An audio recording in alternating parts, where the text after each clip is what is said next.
This episode is brought to you by Nordstrom. Summer's almost out and fall's calling. Luckily, Nordstrom has everything you need for the season ahead, all under $100. Discover new arrivals from your favorite brands like Mango, Princess Polly, Wave, Free People, BDG, and more. Whether you're planning a last-minute getaway, heading back to class, or refreshing your office looks, you'll find the latest trends and beauty must-haves without breaking your budget. It's easy, too, with free shipping, free returns, and in-store order pickup. Shop today, in stores, and at Nordstrom.com. Are you feeling more fulfilled now that you're back to work? This Friday. No. I need a vacation. See the movie that critics are saying is an awesome. Look at that. Crowd-pleasing, fist-pumping, all-out brawl of a film. You're right about that. They're coming after our family. Go fix this. Oh, my. Nobody 2. Rated R. Only in theaters Friday. If you're a lineman in charge of keeping the lights on, Grainger understands that you go to great lengths, and sometimes heights, to ensure the power is always flowing. Which is why you can count on Grainger for professional-grade products and next-day delivery, so you have everything you need to get the job done. Call 1-800-GRAINGER, click Grainger.com, or just stop by. Grainger, for the ones who get it done. This episode is brought to you by Amazon Prime. From streaming to shopping, Prime helps you get more out of your passions. So whether you're a fan of true crime or prefer a nail-biting novel from time to time, with services like Prime Video, Amazon Music, and fast free delivery, Prime makes it easy to get more out of whatever you're into or getting into. Visit Amazon.com/Prime to learn more.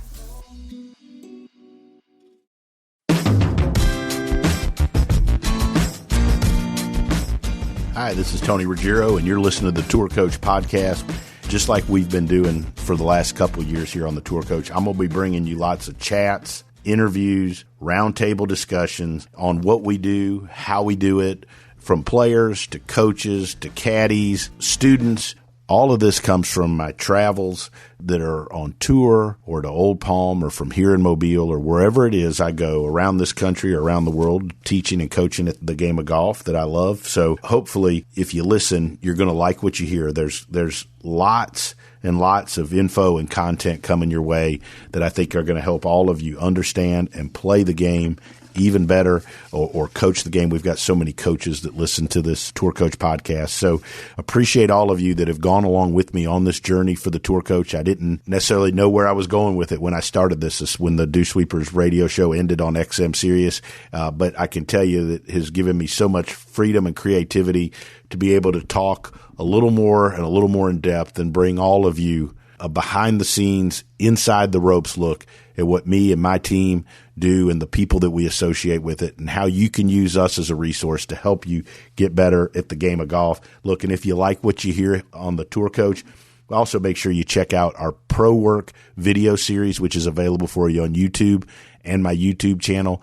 If you just go on YouTube and type in Pro Work, it'll pull up the episodes that are out there. Some really, really great stuff that takes you behind the scenes and inside the ropes. And before I let you go to the Tour Coach, special thanks to my sponsors that have all been with me for such a long time. Shrixon Golf, been with them over 20 years. Can't find anybody better in the equipment side of the world. Bushnell Golf, such a big part of what we're doing with Pro Work and what I do day to day, especially with the Launch Pro. Vineyard Vines, Ian and Shep, Amber and the folks there always keep me looking great. We've been such great partners for a good long time. And lastly, McConnell Automotive here in Mobile, Alabama. Mitch McConnell and the gang, there's nobody that has supported me longer. I mean, they're unbelievable. And the folks at Buick GMC for supporting the Dew Sweepers radio show, as well as the Tour Coach and as well as Pro Work. So check out McConnell Automotive and Buick GMC. And lastly, my friend Blaine Stokely and Stokely's Midtown Garden Express here in Mobile. Those folks keep the Dew Sweepers and keep the Pro Work and the Tour Coach and all of our content alive and well for all of you that love the game and want to learn. Enjoy the Tour Coach podcast, which is coming your way right now. All right, so joining me here on the Tour Coach, this is a cool one. weird to say this, but this is something I found through Instagram. A friend of mine, Jack Secord, who many of the people listen to this know, longtime assistant of mine, great teacher, young teacher over in Jacksonville, found this on Instagram and sent it over to me. It was a copy of it was from a post from our next guest, or our guest here today, Chris Welch, biomechanics expert, baseball, golf, all of that. And it was an old Golf Digest article that my old mentor, if you listen to this show, Hank Johnson, you've heard us talk probably ad nauseum about it, but his influence on me and some of the stuff I learned from him, which is the foundation of what I teach. And it was a post from some work that they had done back in the ASMI, the Alabama Sports Medicine Institute days, in the early days of biomechanics involving in golf and sports. And Chris was there. He was a little younger back in those days, but Chris, thanks for sitting in. And I have been pumped for a week or so knowing we're going to do this, because I use this as not only as a vehicle to put stuff out, but for me to learn more. Mm-hmm. And I'm just so curious, because like I told you on the phone before we came on, like the foundation of what I teach and the players I teach came from those first 8, 9, 10 years with Hank. And so much of the stories and the pictures and the things that when you would sit around, and at the end of our day, we'd sit around and have wine or a glass of rum, and he'd share stories about, and a lot of them revolved around those ASMI days. I would love to hear from you some of those stories, and let's talk about the development of biomechanics and kind of like where it started in golf and kind of how you see it going. Yeah, absolutely. Yeah, it's crazy. It's like you said, I was a lot younger back then. This all the way back to like 91 when I first started at ASMI as a biomechanics fellow. I went down there primarily to do baseball, because obviously ASMI is known primarily for their baseball research, and I was coaxed into sort of taking control and kind of charge of the golf program, which had some money endowed and was sitting there, but no one had really had a chance to do anything with it.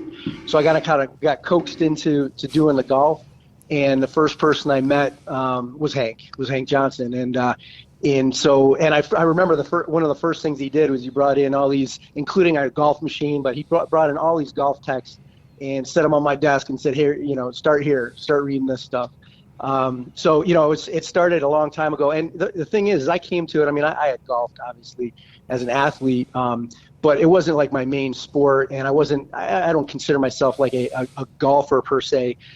So coming to this, I needed to learn a lot, not just about the biomechanics of it, but of the golf game and the golf sort of like mechanics. As much as I could as we started. So I mean, when we started, one of the first things we did was that article that you're referring to on the Golf Digest Field the Tour Pro, pressures. We had, some money and endowment for research from FootJoy, and we were looking at the differences of different styles of outsoles and stability and swing performance. So one of the first things we did was we went to World Series of Golf, Firestone. This is back in like 91, and we set up believe it or not, on the range. This is 30 years ago plus, right? And we set up, and we had to collect the biomechanics data, the motion data. We had 2 Ectopro cameras, Kodak Ectopro. And I don't know if you remember or even know what these are, but they're high speed. I mean, each camera cost about $100,000. Kodak actually came. Yeah, I mean but these were massive, essentially VHS tapes that ran, and the tape itself would run through at like 50 miles an hour. It was an incredible thing, and the machines were huge, and we had them out on the course. But then we couldn't have force plates, but we had insole pressure mapping from TechScan, and we did this whole project. And Tom Purser was one of them. Rocco Mediate was another that participated in providing data. And Hank had connections to Golf Digest, obviously, and he and Roger Schiffman essentially crafted this article, and I supported it with the technology and data part of it. But it became a really cool, I thought, one of the coolest articles I think maybe ever on sort of that, and 30 years ago, but on that, the whole idea of pressure, shifting pressure, weight shift, and then obviously ground reaction and kinematics. So Talk a little. That's where Talk a little, if you don't mind, about that article and what you guys found, because I'm curious. Like, we kind of joked off before I started recording. Like, I think that people think biomechanics in golf, like this just started 3 years ago at the PGA show or something, at an open forum or something. This is, it's been 30 years. Right. Yeah. And yeah. 30 years for me. And, but, before that, there at least 10 to 20 years before that, there was things being done. And the thing is, it's being done with motion capture and being done with force plates and pressure.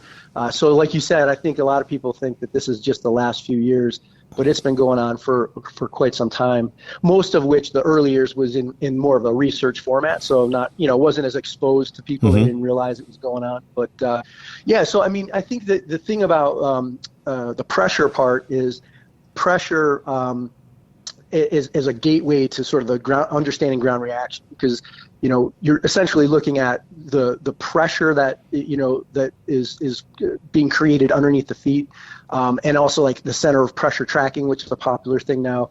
But that is giving you insight into how you are applying force into the ground. And so what we were able to do 30 plus years ago with that article and that research was to show the correlation between where your center of pressure is and how it moves, and then the overall pressure under the foot related to all the ground reaction that's happening. And it's the ground reaction forces that are essentially driving the mechanism of the golf swing, really. So it's, it was an early insight. And the cool thing about that article was we're like, okay, and that's the great thing about Hank, and then with Roger kind of helping us craft it, was we need to make this, absorbable and attainable to the average person, So it became more about feels, and that's something I've continued to really stress for the last 30 years of what I do is obviously there's all this technical stuff going on, but it boils down to some basic feels and things that you can internalize and use as sort of internal cues. So that was the whole focus of that article, was what are these forces, or what are the pressures under the feet telling us about a golfer's feel for his swing. So I thought that was a pretty cool, pretty unique approach to the data. No question. I think one of the things that he stressed upon me in my years with him was the importance of, learning and trying to learn these things that could be complex, but the ability to transfer that, to explain that to the student and get the student to do it without saying or thinking or doing a whole lot. Really, and I think that was his brilliance. He certainly impressed that upon me. I've certainly taken that in my approach. And I think sometimes I told you, like, I don't know that he gets enough credit for how forward thinking he was, because when he taught day to day on the tee, I mean, he didn't, you would never hear him talk in any of those terms, but very much like, what did that feel like to you? Right. Yeah, like he would, and get people, he did a lot of stuff, slow motion with people, and to help them learn to feel things. What were some of the cues or some of the feels, if you go back to that stuff, that you remember, or that came out of that study and that article that obviously are applicable today? Yeah. Well, I'll go back even just a little bit before that. I would 100% agree with, if you think about it, Hank was probably the OG, the original, when you consider a golf pro interacting with biomechanics, because really back then biomechanics was only accessible in multi-million-dollar labs, right? ASMI had this unbelievable setup, and there was only maybe like 3 or 4, maybe a hospital and a couple universities that had anything like that 30 plus years ago. And so to be honest with you, I don't think anybody prior to Hank was interacting with real biomechanics data on that kind of level, right? So, I mean, he was really the original golf coach, golf instruction, when it comes to interacting with biomechanics. I think that's a huge thing. And what he brought to the equation, so, I'm an engineer, by degree, and so what he brought to it is, was that feel component, right? So I would say, hey, here's your moments, here's your torques, here's your, ground reactions, there's all this stuff, technical stuff.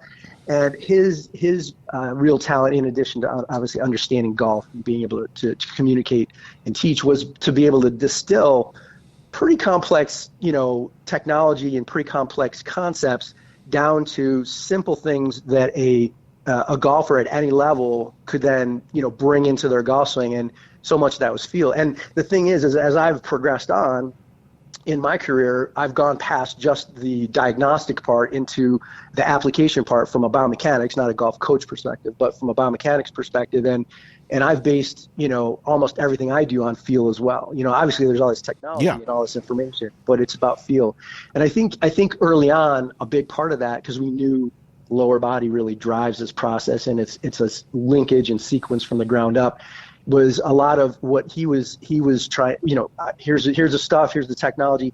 He was trying to break down into lower body feels and weight shift feels, and like we talked about, pivot feels. And I think, not only was it brilliant, but it was highly effective, so.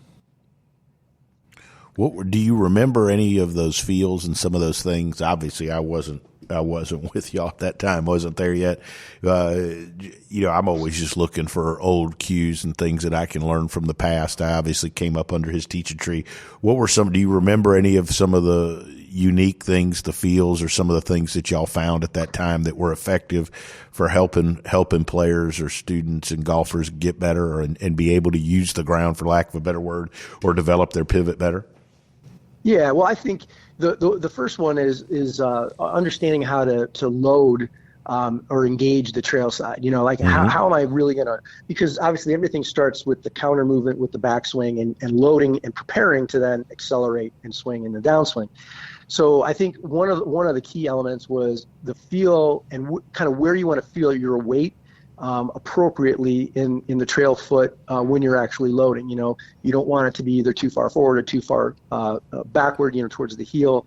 And also that sense of, as I'm loading, when do I really start my transition? We could see center of pressure and the pressure between the 2 feet shifting underneath the swing way before you saw any real change of direction in the swing pattern, right? So that idea of being able to stabilize and shift weight into that trail side, keeping it in more sort of in the center of the foot as opposed to either too far forward or backward, and then being able to push or transfer that weight forward in a weight shift and a pivot, and that feeling of that sort of transition starting way earlier than what most people thought it did. I think those were key, and it was definitely a lot of ground up, kind of feels, which I think are highly effective for getting people to move better, more efficiently. One of the things I took from, being his assistant and learning from him, and then as I told you off the air, and then that kind of set me on this path of trying to figure out, Chris, I had some success early, but I didn't really know why. I had guys playing better, because we didn't have all the crap that we have now. And I knew guys were playing good, but I also I wasn't very smart. I couldn't differentiate between sometimes why some guys, did better than others, even though they kind of looked fairly similar and stuff like that. And that set me on this, with the pivot and trying to figure it out. But along that, from Hank and then later all the stuff that I do with Colby Touye, who trains a lot of athletes down there in Palm Beach. And, was Hank had really impressed upon me. And then it has continued that, if you learn to get the person, especially better players, to load correctly going back, that the better they do there, it cleans up a lot of the forward swing without you having to try to do it.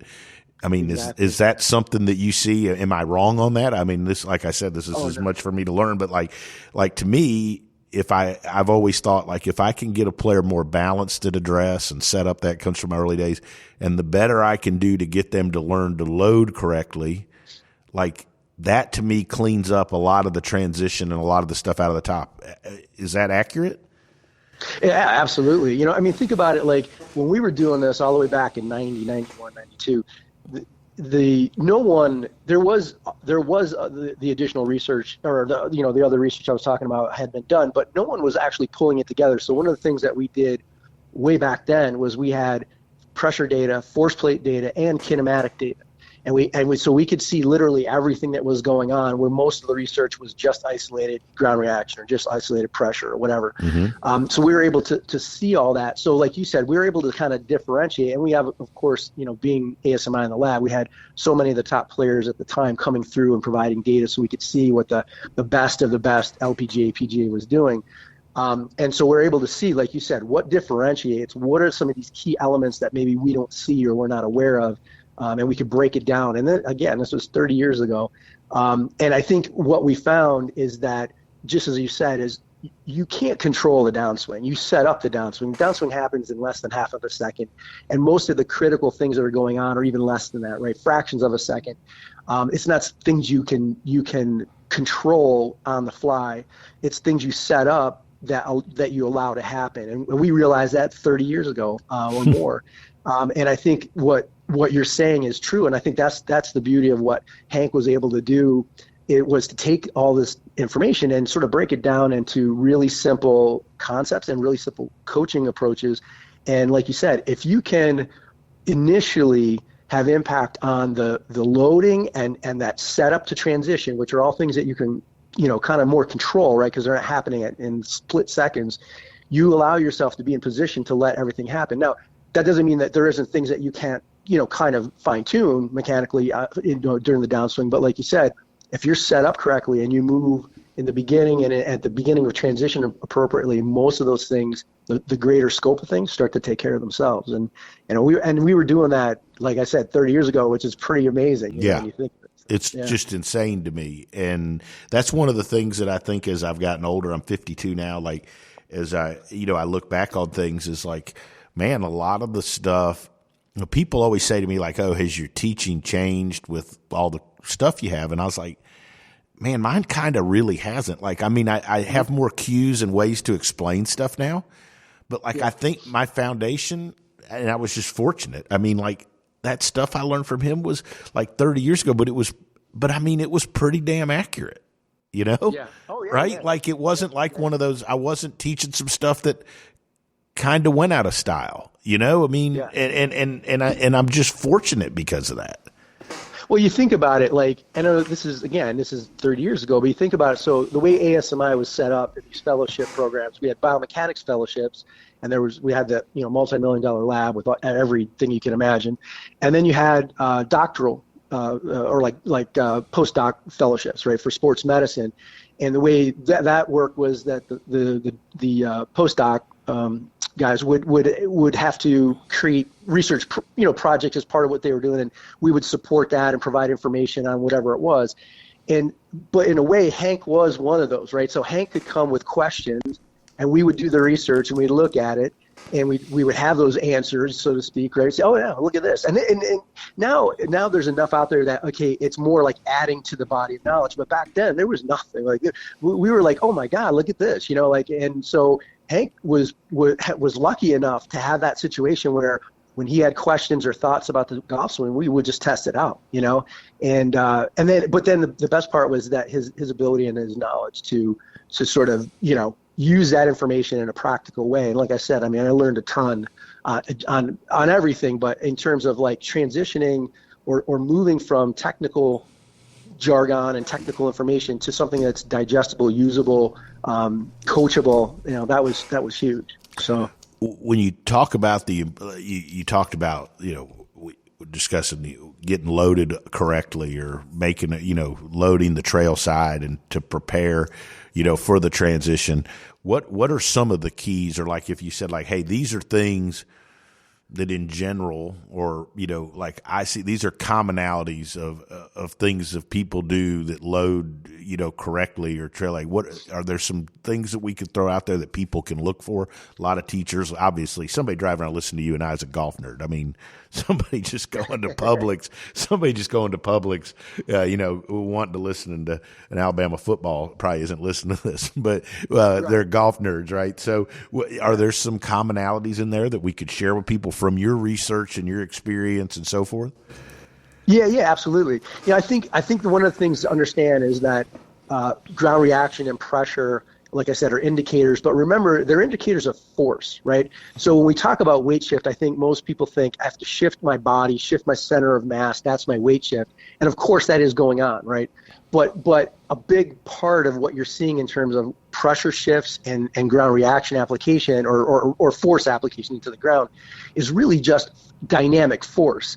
So one of the things I think is really important to understand is that transition underneath the feet, transition into downswing happens really early, like we just talked about, right? It happens almost just immediately after takeaway. Your lower body starts to change direction, put on some brakes, and then wants to accelerate in the downswing way before you see anything really happening, with the swing part of it.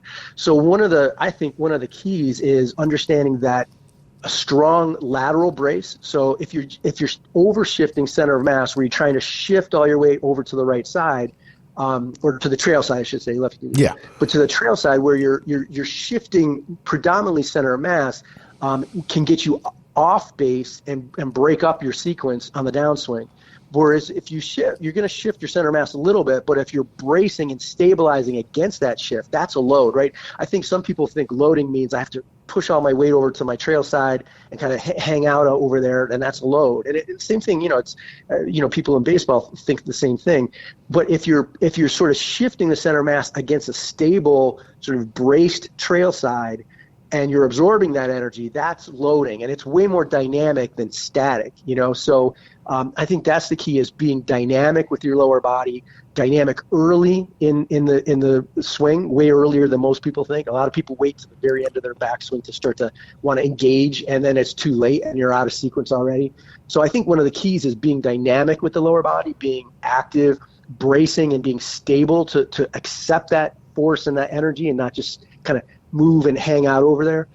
Things like that are really, I think, critical to good lower body mechanics, and good lower body mechanics are going to set up, like we said, pretty much everything after that. Yeah, I've found in my teaching that, a lot of folks, in an effort to they just tend to get too much shift or lateral movement off the ball, trying to get stuff moving. Right. Yep. And then they oftentimes, you'll see on these plates, they get to the outside of their foot or whatever, and they seem to be out of balance. But to me, one of the hardest things to teach is I know, and we know that the pressure starts going back towards the lead side way earlier than you see on a camera or people feel. But that to me is one of the harder things to teach people.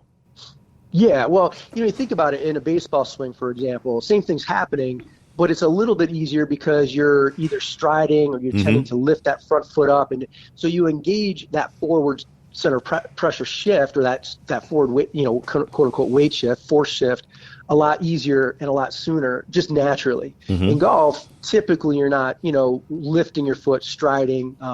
So you have to try to create those shifts and those pressures, and then obviously in that force application, in a very contained kind of format with your feet completely to the ground, and it's a lot harder to get it going. And obviously the higher level athletes have mastered that. They can be dynamic without a big stride or whatever.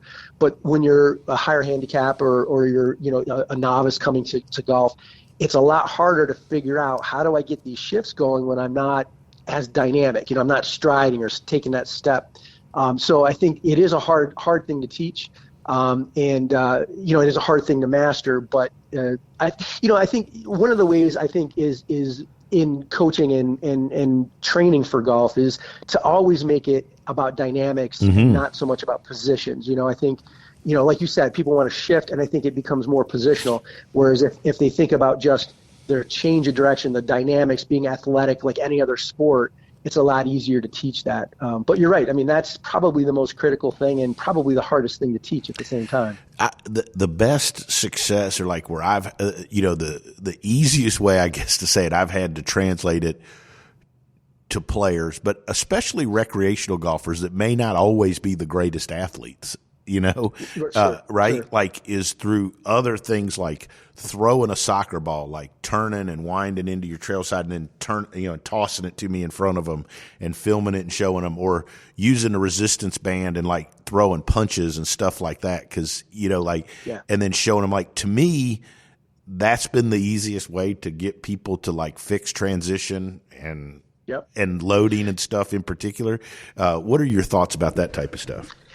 Yeah, absolutely. In fact, one of the things that I've done a lot of that works, I think, very effectively is, again, starting with things that are a little outside the golf swing that show you or sort of like present that dynamic feel, right? Mm-hmm. So like simple transitions for me would be what I call like a step swing, right? So where you start with so you start in a stance, then you bring your lead side to your trail side, and as you take the club back in your takeaway, you step forward into your normal stance width and then swing from there. And as your front foot comes into contact with the ground, you're cued, okay, change direction, right? And they're going, well, that seems early, right? They want to kind of get wrapped up, and you say, no, that's really where it's happening, right? Let your upper body do its, it'll keep going, but let the lower body go. And so what you can do is step people towards it, like do something fairly dramatic, like a step swing, where it's a big, step forward, hit that front foot on the ground, that lead foot on the ground, and then that's your cue to change direction.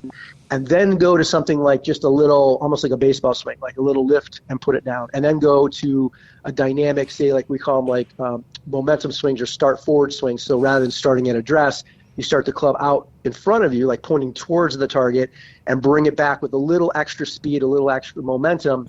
You don't have to step at this point. You've kind of done that work, step, mini step, and now what we call like a transition swing.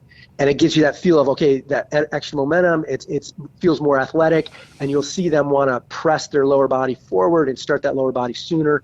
And then just gradually teach them how to do that, bring those feels to the golf swing. But it can be done with bands. Like I do a lot of stuff where we use banded resistance both at the lower body and even the upper body, to promote a sense of lateral shift. What does that feel like underneath the feet when you add some resistance, whether it's, say, across the hips or even upper body? You're going to enhance their feels, right? So they get a better sense of, okay, that's what that feels like. But there's so many ways, different exercise modalities, different things like bands and things that you can use to make them feel more dynamic, more athletic. And then the trick is finding ways to sort of step your way back to the golf swing, because they'll do an exercise, they do it great, and then they go to their golf swing and they can't seem to find it because there's a bit of a gap between the exercise and the golf swing. So finding little ways to bridge that gap with smaller and smaller kind of exercises until you get right to that swing itself, and they're able to feel it finally and get it. So I can remember, it's funny, I was listening to you go through some of those cues, the step swing and the club in front, and it builds up some speed. And like, I can remember teeing balls up for HJ at the back of the Sandestin range. And there was a gentleman from Mississippi there to see him that was working, and it was going through the same dang process that you had. Yeah. Right. And then the last part, and I may be a hair fuzzy on this because there's been a lot of wine between then and now, but like he put an empty water bottle, plastic bottle under his left foot. Yeah. And then on the way, he would tell him on the way back to try to make you hear the crackle. Yeah. Right? But it was like the progression of what you said, though. Like, it was starting with the step. Then it was, taking the step. It was like the progression, which I thought, as you look back on now, was like helping the person learn to transfer that to the golf swing. Yeah, you have to have that in there. I mean, the golf swing is essentially a movement habit, right? It's deeply ingrained in our nervous system, whether it's good or bad. It's a habit like everything else that we do. Our body is good at creating neural patterns and neural habits because, that's how we function, right? Once you learn how to walk, you don't have to try to think about walking. So, same thing in the golf swing. It's deeply ingrained. So the approach to just saying, oh, I know what's wrong, do this, it's great, intellectually, but physically, neuromechanically, it's virtually impossible. You have to step the body through a process. And the very unique thing, and I know Hank knew this and was applying it way before now, like what people are doing now, is that you know the basics from a biomechanics perspective, like what is driving this, and then generally how you want to approach it in a kind of a progressive step-by-step process.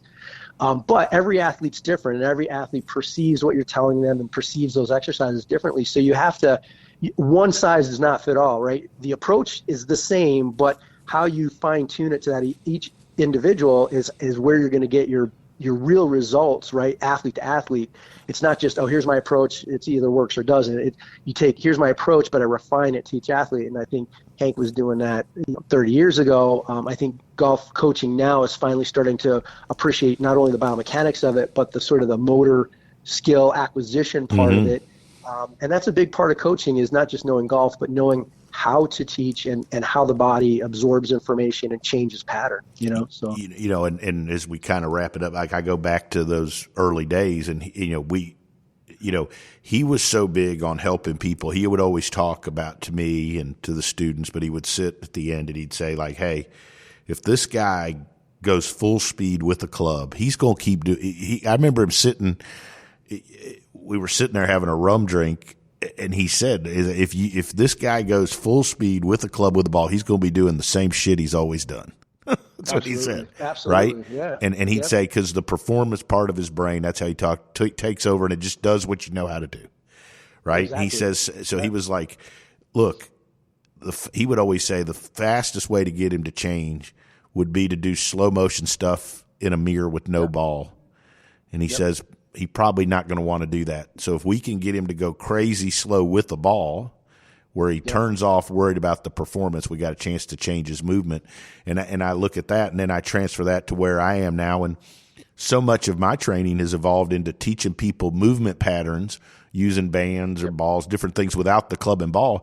And that's just, I mean, it's different, but it's the same stuff he was telling us 30-something years ago. Oh, yeah, absolutely. Yeah. I mean, I've worked with a lot of PGA and LPGA professionals, over the years. And no matter how great a golfer you are, no matter how athletic you are, that holds true. That you can't just like say, I'm going to do this and do it. It's neuromechanically impossible, right? So you have to find ways to bridge into there. And like you said, a lot of people, some will do it, but a lot of people don't want to just, like rehearse in front of a mirror and all that kind of stuff. So you have to find creative ways. And that's the art of coaching, right? So, and that the coolest thing about this whole thing is that we were doing this 30 plus years ago. And like I said, Hank, honestly, think about it. I don't know of any other golf pro of his level or any level that had access to this kind of stuff that long ago. You know what I mean? So, and like I said, it's not just understanding the technology or the technical data driven parts of it, but it's learning how to, embrace it and then bring it into the coaching model. And that's what Hank did. And like I said, I learned a ton from him, and most of what I still do today is the derivative of those early days. So same. Chris, this has been awesome, man. I can't tell you how much fun this is. I would love to do some more of this with you. I think anytime I get to reconnect with how I started and learn from all that stuff, to me, it's just wonderful. But I appreciate you taking the time to sit in. Yeah, I appreciate the opportunity, and it is fun talking about the old stuff because honestly, like I said, that's where it all started, and everything now is just a derivative of that stuff. So it's been fun. Awesome stuff. I hope you enjoyed this edition of The Tour Coach and this conversation that we brought to you about playing, learning, and teaching the game of golf. We'll be back next week with another edition of The Tour Coach.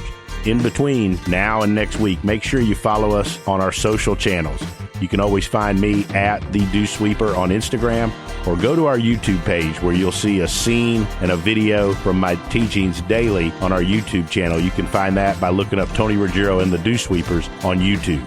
Until then, make sure you follow and check out Everything Tour Coach and all our sponsors, Srixon Cleveland Golf, Bushnell, Vineyard Vines, and Buick GMC.